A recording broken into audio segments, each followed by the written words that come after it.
Well, hi guys, it's that time. It's our Monday Miracle Story. Today I'm going to re-record the story about raising the dead bird off of my patio from back here behind me.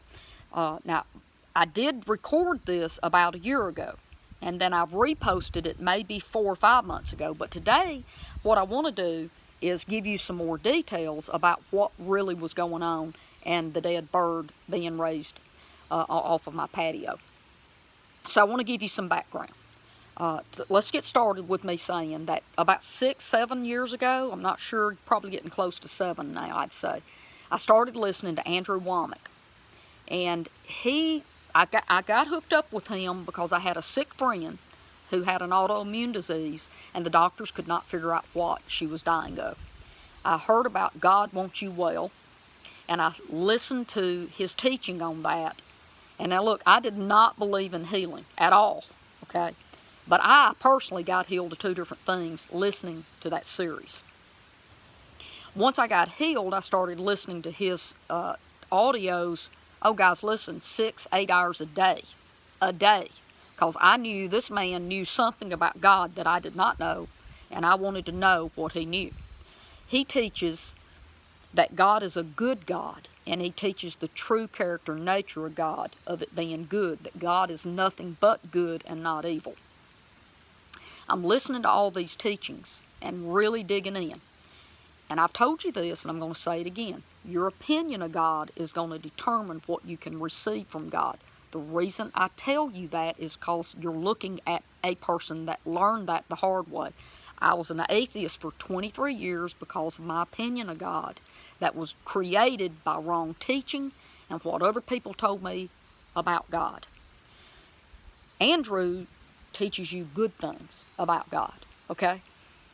So now I'm listening to him around the clock, literally around the clock, because I want to know what this man knows. He's got close to 500 hours of audio teachings on his website, and they're all free. You can listen all you want. You can grow as much as you want to grow, guys, okay? So I'm chugging along pretty good with him, and I hear this one teaching, and the title of it is Who Made Satan? Oh my goodness. I've made this comment too. Put your life vest on because it's going to be rocky and bumpy today, and I may even flip your boat over. Did you know Andrew Womack flipped my boat over with that teaching? It was so radically different than anything that I had ever heard before. I'm praying that night for God to give me a sign that Andrew's not a heretic and he hadn't gone off the rails. The next day I got up and I prayed the same thing. It's a Wednesday. It's payroll day for me. So I fix my coffee, I go upstairs, and the minute I get to my desk, there's a thump on that window right behind me. It hit really hard, and I even said out loud, another one bites the dust. I drink my 24 ounces of coffee 20, 30 minutes later as I'm working doing payroll. I go back down to the coffee pot to get me some more coffee. I set the cup down, and I thought, wonder what bird died today. So I come out here and I look out the window, out the door, and sure enough, there's a little bird 3 or 4 inches long. It's not a big bird, just maybe a finch or something. It's a grayish black color with a little bit of blue on his chest. And he's laying there dead. He's in a puddle of blood with his beak down. His head's in this pool of blood. He's been there for 30 minutes or better. And his little wing is up on his back, all mangled and twisted. Something came over me, and I opened that back patio door, and I came out and started commanding the bird. I said, raise your head up, you are not dead. And he obeyed me. His little head started twitching and moving, and he raises his head up, and I said, now straighten your wing. Your wing is healed in the name of Jesus. And his little wing started moving on his back, and it got straight, and he's wiggling. And I said, now straighten your wing. And he turned that little wing, and it straightened straight out, man. It just came straight out. I said, now open up and straighten your other wing. And that other little wing popped open. So now I got a bird with his head up and both of his wings out. And I said, now get up and fly. You're healed in the name of Jesus. The bird gets up and flies, and he makes 2, 3 big circles. And he comes and flies right back in front of my face. And he stares at me and just sitting there. And I'm in shock. I'm not like cool at all. I'm just like, and he flies off and he goes back in my hickory tree. I turn around to come back in, and as I put my hand on the door and started to take a step into the house, that same male voice, not up here, outside of me, the same one that was in my mother's hospital room the night that I got born again, was right there. And he said, "Is that good enough?" Just a sweet, gentle voice to me. And I'm just crying, man. I start crying, and I'm like, yes, that's good enough. And then, as I take another step, he says, "Are you okay now?" And I'm just crying even more now. And I said, yes, sir, I'm okay. You're okay. Yes, I'm okay. So I go on up into my office, and I'm trying really hard to get payroll done and not break down and cry, because that was a moment with God and just remembering this miracle. But today I want to go a little bit further about the story that he told in Who Made Satan. Who Made Satan talks about how this Andrew believes that Satan was a ministering angel here on earth with Adam and Eve, and that Adam and Eve, when they fell in the garden, Satan fell at the same time. Okay? So it wasn't a big war in heaven, and God put Satan here and then put his crowning creation here so Satan could beat us up.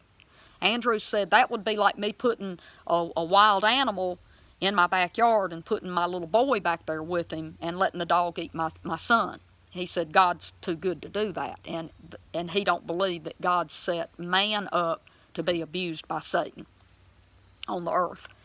And did you know that was so different from any of the church teachings that I had ever heard. We've just been told about the war in heaven and how Satan was on earth, and it's just whatever. I want to go a little bit further on this now. I guess it's been 6 months or so. For a while now, I've been studying not Bibles, outside of the Bible, ancient text and different things. And 6 months ago, I found a book, and the name of it is The Life of Adam and Eve. They attribute this to Moses writing it. Okay, it is attributed to Moses as writing the book. And the oldest manuscripts of this book date back to the time of Christ, so from like 0, if you want to call it BC, to 100 AD or 99 AD. Okay, so it was in that time frame. But here's the thing. In this book, The Life of Adam and Eve, it confirms what Andrew taught and I listened to 6.5 years ago. It talks about how God and all the angels, they're all in harmony and all, right? And God creates his crowning creation to put here on the earth. And it's Adam and Eve. He puts them in the garden. And these ministering angels, which included Lucifer or Satan, and the angels at certain times of the day would go into the heavenly courts to worship God. And one day, Satan stayed behind. And he went into the serpent, which, by the way, was a water animal. He goes into the serpent, and the serpent comes into the garden, and he beguiles Eve, and he trumps God's crowning creation and takes control of the earth. And guys, that is exactly what Andrew was teaching 6.5 years ago, when I almost quit believing for healing and everything else because I thought he'd lost his mind. But that book talks about how that Satan got angry with God because he wanted to be the ruler of the earth and be God's, quote, crowning creation. And when God created Adam and said, "This one is made in my likeness and image, and he will rule the earth, and you guys will minister and be a part of under Adam," the angels would be under Adam, and minister and help us run the earth. And that's in that book, about the life of Adam and Eve. And it's out there on the internet. You can get it. But listen, that is the whole story right there about the dead bird raising. is that Andrew Womack talked about how good God was, that it was impossible for him to put Adam and Eve on earth knowing that they had an enemy named Satan, and that he believed that Satan fell at the same time that Adam and Eve fell in the garden. And there's an ancient writing written by Moses that confirms that. So God bless you, and I'll see you tomorrow right here on Facebook. Bye-bye.